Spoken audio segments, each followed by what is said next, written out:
স্বাগত নিউজ 24 সংবাদে আপনাদের সাথে আছি আমরা দুজন। আমি সোহাগ বক্স এবং আমি নাফিসা হক।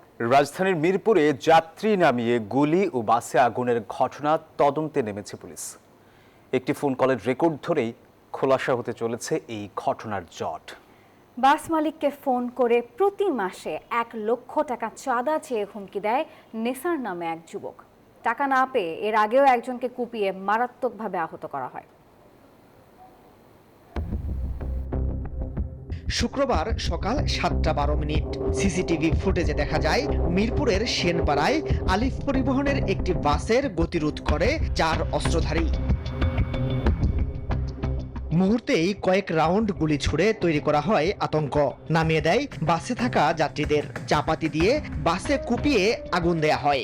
আঘাত করা হয় বাস চালক ও হেলপারকে। গাড়িতে 2-3 জন উঠে আমার স্টাফের কন্ট্রাক্টরের পিস্তল ঠেকাই দিয়ে যাত্রী যাচ্ছে বকা দিয়ে নামাই দিয়ে পরে গাড়ির ভিতরে পেট্রোল দিয়ে আগুন ধরে দিয়েছে। আর সামনে লোক একজন খাড়া সামনেতে আমার গাড়ির ভিতরে 2 রাউন্ড গুলি করে সামনে গেলাতে মারছে।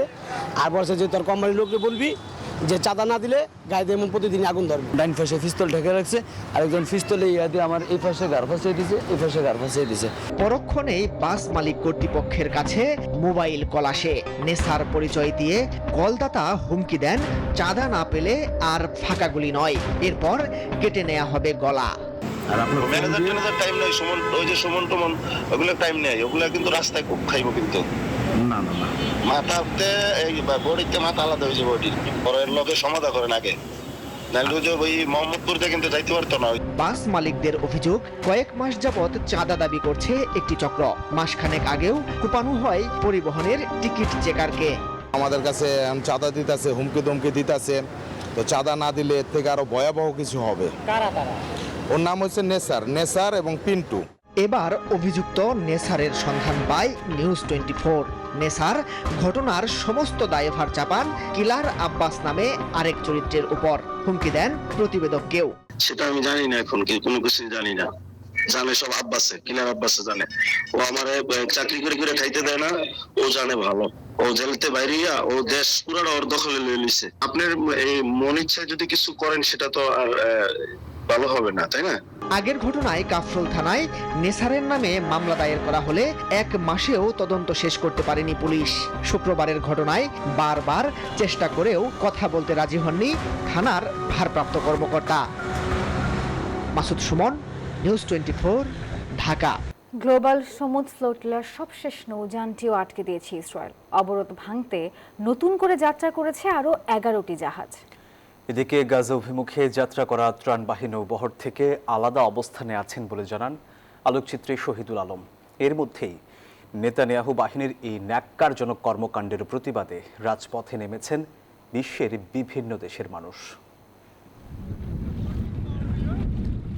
শুধু হাতে নয়, ফিলিস্তিনিদের ভাতে মারতেই একের পর এক পদক্ষেপ হাতে নিচ্ছে ইসরায়েল। এরই অংশ হিসেবে গাজার উদ্দেশ্যে যাত্রা করা মানবিক সহায়তা বহনকারী গ্লোবাল সমুদ্র ফ্লোটিলার শেষ নৌযানটিও দখলে নিয়েছে তারা। এক ভিডিওতে দেখা যায় ইসরায়েলি কমান্ডোরা নৌযানটিতে প্রবেশ করে নিয়ন্ত্রণে নেয়। পোল্যান্ডের পতাকাবাহী মারিনেট নামের এই নৌযানটিতে 6 জন ক্রু ছিলেন। এ পরিস্থিতিতে ফ্লোটিলার অধিকার কর্মীরা অনির্দিষ্টকালের অনশন কর্মসূচি শুরু করেছেন বলে জানিয়েছে International Committee to Break the Siege on Gaza. তবে আন্তর্জাতিক সংস্থা ফ্রিডম ফ্লোটিলা কোয়ালিশন FFC জানায় ইসরায়েলের অবরোধ ভাঙতে প্রায় 100 অধিকার কর্মী সহ গাজা অভিমুখে নতুন করে যাত্রা করছে আরও 11টি জাহাজ। এদিকে ফ্লোটিলার কাছ থেকে আলাদা অবস্থানে আছেন বলে জানান আলোকচিত্রী শহীদুল আলম। ফেসবুকে তিনি একথা বলেন। আমরা এই মুহূর্তে একমাত্র এই 9টা যানবাহন যেগুলি মুক্ত রয়েছে, সেভাবেই আমাদের পরিকল্পনা ছিল যে ওদের উপর কিছু হলেও আমরা যাতে এগিয়ে যেতে পারি।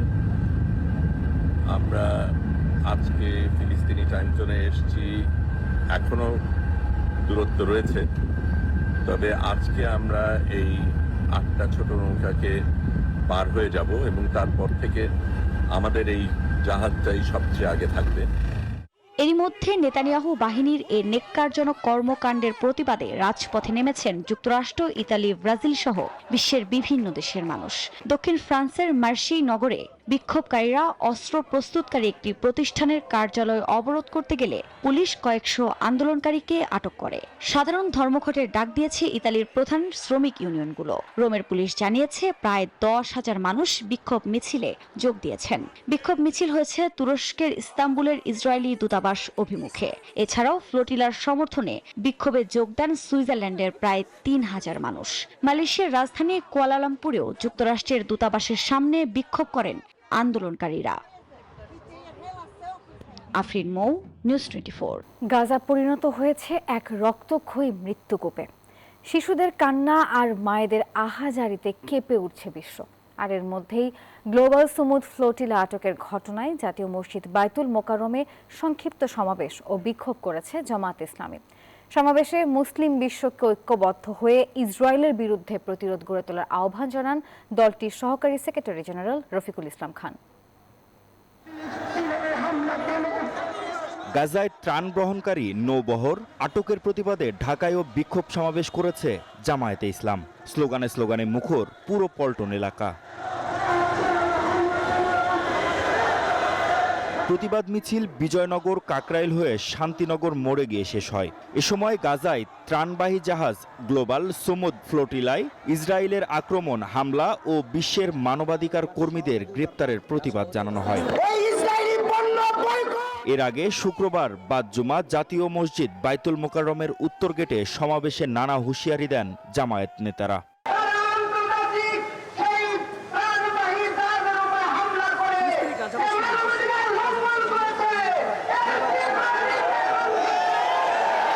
প্রয়োজনে আমরা সকলে ফিলিস্তিনের পক্ষে যুদ্ধ এবং জিহাদ করার জন্য প্রস্তুত আছি।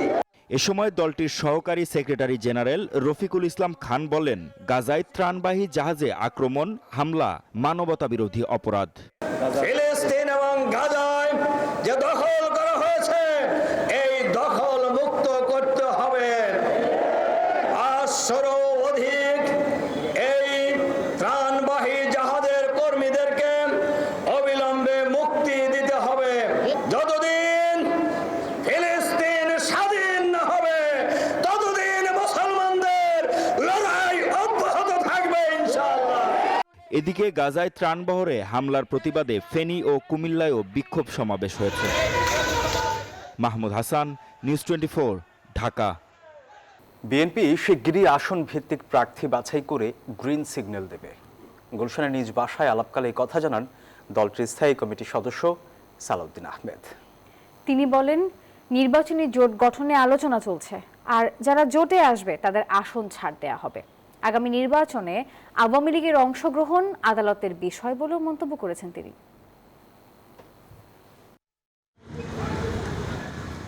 সবকিছু ঠিকঠাক থাকলে আসছে ফেব্রুয়ারির প্রথমার্ধে হতে যাচ্ছে জাতীয় সংসদ নির্বাচন। প্রস্তুতির অংশ হিসেবে আসন ভিত্তিক প্রচারণা ও গণসংযোগ চালিয়ে যাচ্ছেন বিএনপির মনোনয়ন প্রত্যাশীরা। চেষ্টা করছেন মানুষের মন জয় করার। সামাজিক যোগাযোগ মাধ্যম ও কিছু গণমাধ্যমে ধানের শীষের প্রার্থীদের গ্রিন সিগন্যাল দেওয়া হয়েছে বলে প্রচারণা রয়েছে। এমন তথ্য নাকচ করে দিয়ে বিএনপির স্থায়ী কমিটির সদস্য সালাউদ্দিন আহমেদ বলছেন, শিগগিরই প্রতিটি আসনে যোগ্য প্রার্থী বাছাই করা হবে। আমরা খুব শিগগিরই আসন ভিত্তিক একক প্রার্থীকে আমরা মাঠে কাজ করার জন্য আমরা গ্রিন সিগন্যাল দেব। তবে সেটা অফিসিয়াল হবে যখন আমরা তফসিল ঘোষণার পরে আইনানুগভাবে যেটা পার্লামেন্টারি বোর্ডের মাধ্যমে আমরা নমিনেশন দেব, সেটা তখন ফাইনাল হবে। নির্বাচনে জোট গঠনে বিভিন্ন রাজনৈতিক দলের সঙ্গে আলোচনা চলছে বলে জানান সালাউদ্দিন আহমেদ। তবে এনসিপির সঙ্গে এ নিয়ে এখনো কোনো আলোচনা হয়নি বলে দাবি তার। রাজনৈতিক আলোচনা তো সব দলের সাথে হয়, এনসিপির সাথেও হয়, তবে আসন ভিত্তিক কোনো আলোচনা তাদের সাথে আমাদের হয়নি। আগামী নির্বাচনে আওয়ামী লীগের অংশগ্রহণ বিষয়ে বিএনপির অবস্থান তুলে ধরে সালাউদ্দিন আহমেদ বলেন, বিচারিক প্রক্রিয়ায় তাদের ভাগ্য নির্ধারণ হওয়া উচিত। রাজনৈতিক দল হিসাবে এবং ব্যক্তি হিসাবে যারা দায়ী সেই সমস্ত অপরাধের জন্য উভয় বিচারই হতে হবে বাংলাদেশে।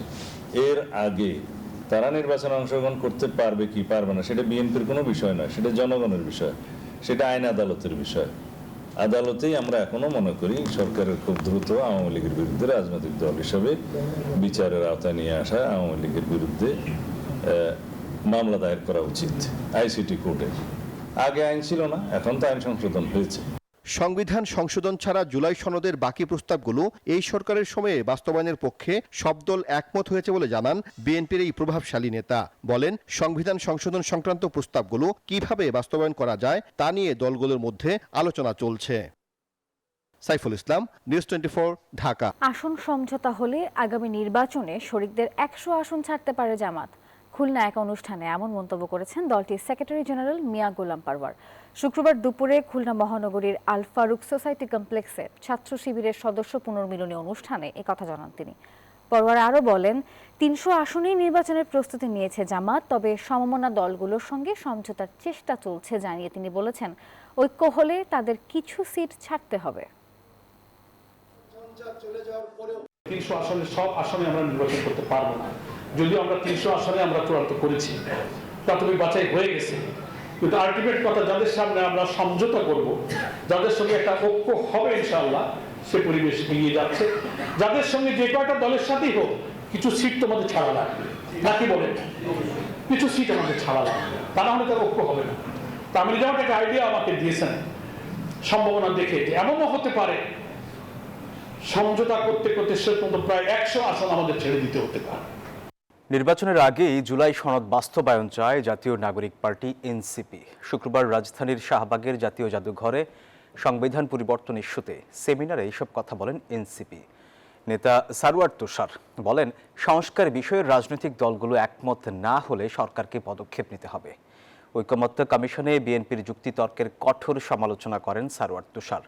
এ সময় জুলাই সনদ নিয়ে রাজনৈতিক বিরোধ মেটানোর আহ্বান জানান এবি পার্টির যুগ্ম সাধারণ সম্পাদক ব্যারিস্টার সানি আব্দুল হক। যতক্ষণ পর্যন্ত জনগোষ্ঠী আকারে দেখাতে না পারবো, ততক্ষণ পর্যন্ত আমাদের কোনো সরকারকে এটাও ভাবতে হবে, যদি রাজনৈতিক দলগুলো একমত না হয় এবং খুবই সম্ভাবনা আছে যে একমত হবে না, সেক্ষেত্রে সরকারকে পজিশন নিতে হবে। এই সরকার তো শুধু কমিশন না, জুলাই সনদটা বাস্তবায়ন হবে ইলেকশনের আগেই। পদ্ধতি যে 2-3টা পদ্ধতি আলোচনা এসছে, সেই 2-3টা পদ্ধতি থেকে একটা পদ্ধতি বাছাই করেন, কিন্তু এটা ইলেকশনের পরে করা যাবে না। বাস্তবায়নটা হতে হবে জনগণের অভিপ্রায়ের উপরে। 2014 সালের জাতীয় নির্বাচনে চরমনে অংশগ্রহণ করেছে বলে একদল মিথ্যে অপপ্রচার চালাচ্ছে, এমন মন্তব্য করেছেন ইসলামী আন্দোলন বাংলাদেশের আমির মুফতি সৈয়দ মোহাম্মদ রেজাউল করিম। বিকেলে রাজধানী কাকরাইলের ডিপ্লোমা ইঞ্জিনিয়ারিং ইনস্টিটিউশন মিলনায়তনে ইসলামী আন্দোলনের মহিলা বিভাগের জাতীয় সেমিনারে প্রধান অতিথির বক্তব্যে তিনি এসব কথা বলেন। বিভিন্ন দল ক্ষমতায় যাওয়ার জন্য ইসলামী আন্দোলনের বিরুদ্ধে মিথ্যে প্রচারণা চালাচ্ছে বলেও দাবি করেন তিনি।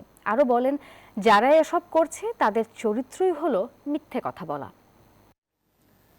যে এবং মহিলা দায়িত্বশীলবৃন্দ এবং ইসলামী আন্দোলনের ব্যাপারে বর্তমানে তারা কিন্তু মিথ্যা বিভিন্ন অপপ্রচার চালায়, যে আমরা নাকি 15-15.5 বছর আওয়ামী লীগকে হাত পাখা দিয়ে বাতাস করেছি। এই দিনটাকে যেরকম রাত্র বানায়, যদি জিজ্ঞেস করা হয় এই কথা আমাদের কেন বলা হয়, আমরা তাদের সহযোগিতা কিভাবে করলাম, বলে আপনারা 14 সালে জাতীয় নির্বাচনে গেছেন না? তারা ভালো করেই তো জানে যে 14 সালে জাতীয় নির্বাচন আমরা যাই নাই। তারপর তাদের ধারাবাহিক সব নেতারা এক ধারসে এই মিথ্যে কথাগুলো বলতে। টেকনাফের বাহারছড়ার গহীন পাহাড়ে যৌথ অভিযানে বন্দী থাকা 39 জনকে উদ্ধার করেছে কোস্টগার্ড এবং নৌবাহিনী। আর এ সময় 2 মানব পাচারীকে আটকও করে তারা। শুক্রবার দুপুরে কোস্টগার্ড মিডিয়া কর্মকর্তা জানান, গোপন সংবাদের ভিত্তিতে শুক্রবার মধ্যরাত 2টায় টেকনাফের বাহারছড়া এলাকায় অভিযান চালিয়ে 39 জনকে উদ্ধার করা হয়। তাদের মালয়েশিয়া সহ বিভিন্ন দেশে পাচার করার চেষ্টা চলছিল। ঘটনায় জড়িত 2 পাচারকারীকে আটক করা হয়। ভুক্তভোগীরা জানান, পাচারের উদ্দেশ্যে তাদের বন্দী করে নির্যাতন চালানো হয়েছে। সদস্যরা আভিযানিক দলের উপস্থিতি টের পেয়ে পালিয়ে যাওয়ার চেষ্টা করলে তাদের ধাওয়া করে ঘটনাস্থল থেকে 2 জনকে আটক করা হয়। পরবর্তীতে গহীন পাহাড়ের চিরুনি অভিযান চালিয়ে পাহাড়ের কয়েকটি স্থান হতে অপহরণের শিকার নারী, শিশু ও পুরুষ সহ 39 জনকে উদ্ধার করা হয়। স্বাভাবিক হচ্ছে খাগড়াছড়ির জনজীবন, তবে 144 ধারা বহাল রেখেছে প্রশাসন। শুক্রবার সাপ্তাহিক ছুটির দিন হওয়ায় শহরে যানবাহন ও মানুষের চলাচল কিছুটা কম ছিল। খুলেছে দোকানপাট। অতিরিক্ত জেলা ম্যাজিস্ট্রেট মারুফ হাসান জানান, অবরোধ, মিছিল, মিটিং এসবের উপর নিষেধাজ্ঞা রয়েছে। জেলার বিভিন্ন স্থানে চেকপোস্ট বসিয়ে তল্লাশি কার্যক্রম চালাচ্ছেন আইন শৃঙ্খলা বাহিনীর সদস্যরা। সম্প্রতি মারবা কিশোরীকে ধর্ষণের অভিযোগ ওঠার পর উত্তপ্ত হয়ে ওঠে খাগড়াছড়ি।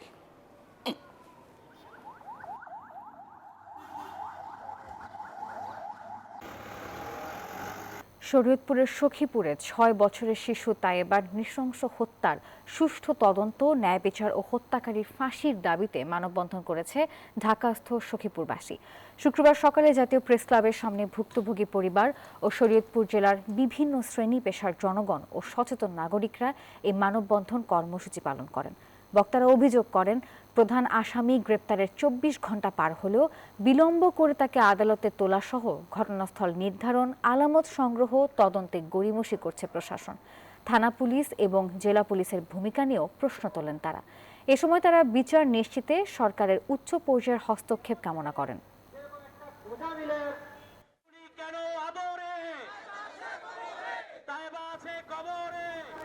বঙ্গোপসাগরের সৃষ্ট নিম্নচাপটি অবস্থান পরিবর্তন করে ভারতের উড়িষ্যায় থাকলেও এর প্রভাবে ঢাকা সহ সারা দেশেই থেমে থেমে বৃষ্টি হচ্ছে, আর এতে ভোগান্তিতে পড়েছেন নগরবাসী। আরও 5 দিন এমন অবস্থা থাকতে পারে, এমনটাই বলছে আবহাওয়া অফিস, এবং এই টানা বৃষ্টিতে পাহাড় ধসের শঙ্কাও রয়েছে।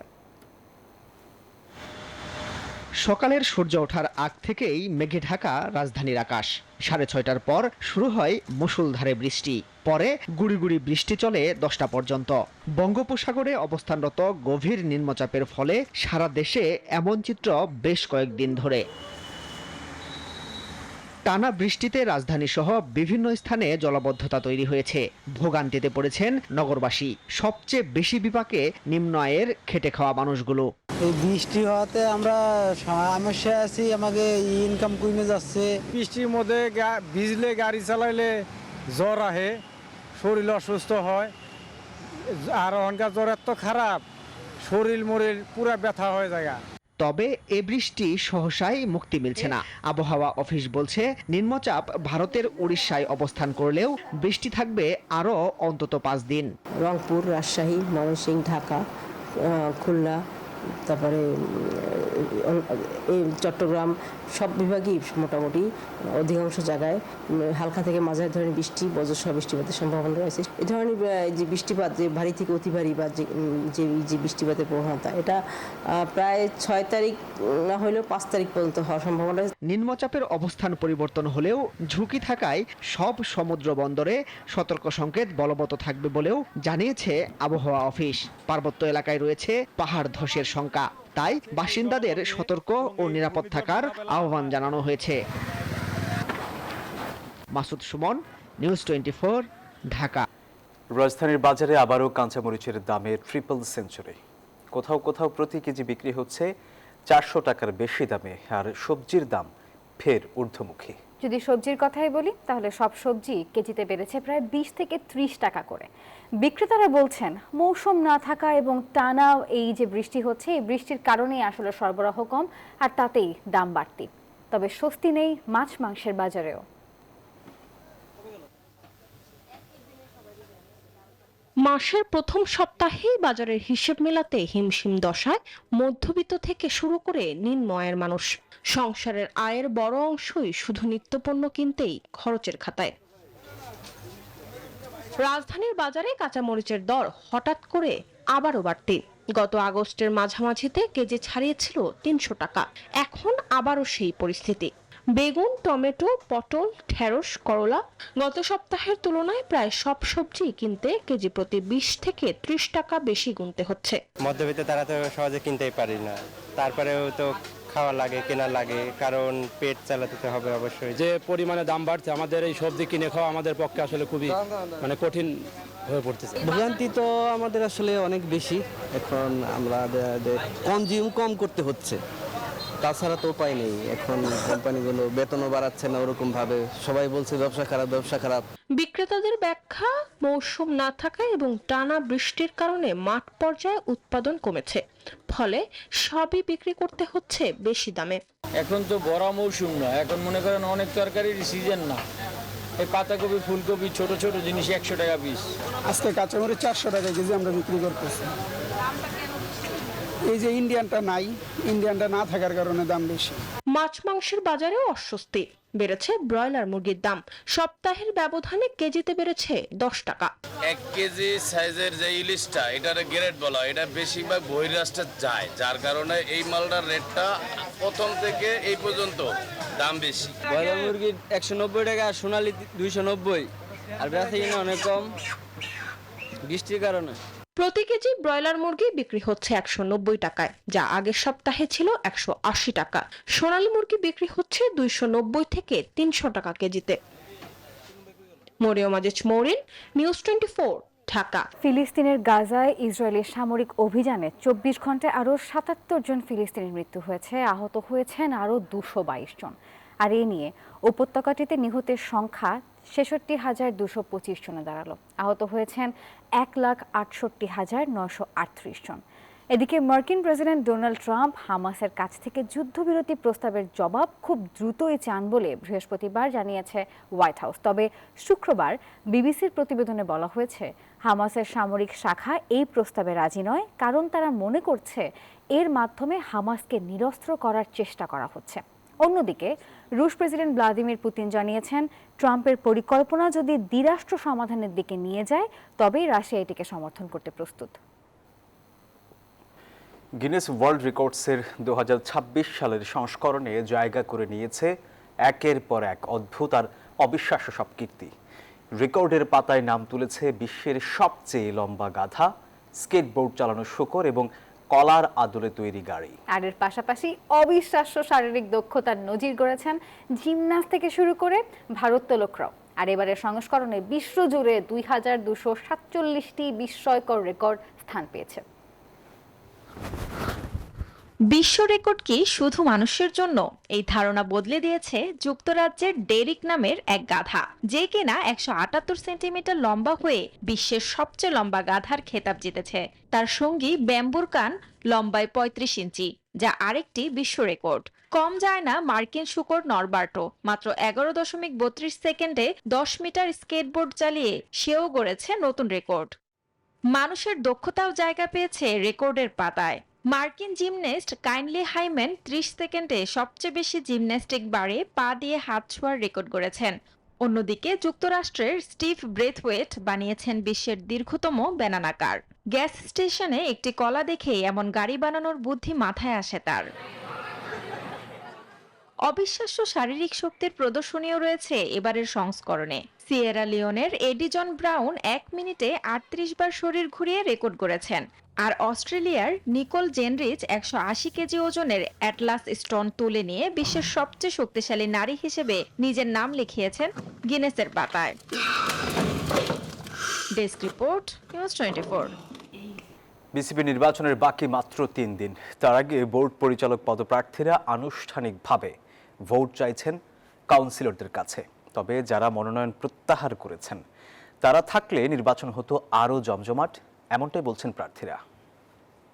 যেই ক্লাবগুলোকে বাদ দেওয়া হয়েছে বা বাদ দেওয়া হয়নি, এটা আমার পার্সোনাল ডিসিশন না। আমরা চিফ ইলেকশন কমিশন বা যারাই তারা ডিসিশন নেন, এটাতে তো আসলে আমরা ডিসিশন মেকিং করতে পারি না। আমাদেরকে একটা সময় তালিকা দেওয়া হয়েছিল যেখানে আমাদের নমিনেশন জমা দিতে হয়েছে এবং উইথড্রয়ালের টাইম দেওয়া হয়েছে। আজকে যেহেতু আমি উইথড্রয়াল করিনি, আমি একটা প্রার্থী হয়ে এখানে এসেছি, ওইসব কমপ্লিকেশনের মধ্যে আমি আসলে যেতেই চাই না। বিকজ এখন এই মুহূর্তে যেহেতু ইলেকশনের 3 দিন বাকি, আমার কাছে কনসেন্ট্রেট এটা করা উচিত যে আমি কীভাবে করে মানুষের ভালোবাসা পেয়ে আসি। এইসব জটিলতার দিকে যদি আমি চিন্তা করতে যাই, তাহলে আমার মাইন্ডটা ডাইভার্ট হয়ে যাবে। 3 দিন পরে আমার লক্ষ্য আমার এই ইলেকশন থেকে ইনশাল্লাহ জিতে বের হওয়া। যদি আমি মানুষের ভালোবাসা পাই, ইনশাল্লাহ যদি হয়ে আসতে পারি। নির্বাচন ভালো হচ্ছে আমি মনে করি, নির্বাচন করছি, পরিবেশ পরিস্থিতি এখনো অনুকূলে আছে। সবার সাথে মিলে যদি বোর্ডটা হতো, আর এটা বোর্ডে একটা চ্যালেঞ্জিং ব্যাপার, এবং আমরা জানি না আমি বোর্ডে পাশ করব কিনা। যদি পাশ করি, যদি বোর্ডে ঢুকি, সবাইকে নিয়েই কাজ করতাম। সবার সাথে যদি নির্বাচন করতে পারতাম তাহলে অসম্ভব ভালো লাগতো। মানে এই ব্যাপারে কোনো রকমের এইটা দ্বিমত করার কোনো কিছু নাই। কিন্তু একটা বিষয় হচ্ছে ওই যে গণতন্ত্রের কথা। এখন আমি যদি মনে করি যে না, আমি অংশগ্রহণ করব না, আমি প্রত্যাহার করব, এখন তাহলে তো অন্যদের কারো কিছু করার থাকে না। টাইগ্রেস পেস বোলার মারুফাকে নিয়ে প্রশংসায় মাতলেন লঙ্কান সাবেক ক্রিকেট পেসার লাসিথ মালিঙ্গা। মূলত বিশ্বকাপে পাকিস্তানের বিপক্ষে ম্যাচে মারুফার লাইন লেন্থ এবং সুইং দেখে মুগ্ধ হয়েছেন তিনি। সামাজিক যোগাযোগ মাধ্যমে এই লঙ্কান লিখেছেন, এবারের নারী বিশ্বকাপের সেরা ডেলিভারিটাই হয়তো করে ফেললেন মারুফা আক্তার। মারুফাকে নিয়ে আইসিসির দেওয়া ফেসবুক পোস্ট শেয়ার করে তিনি আরও লিখেছেন, তার নিখুঁত স্কিল, চমৎকার নিয়ন্ত্রণ এখন পর্যন্ত এই টুর্নামেন্টের সেরা ডেলিভারি। দর্শক, আর এই ছিল নিউজ 24 সংবাদের এখনকার আয়োজনে। এতক্ষণ সাথে থাকার জন্য ধন্যবাদ সবাইকে।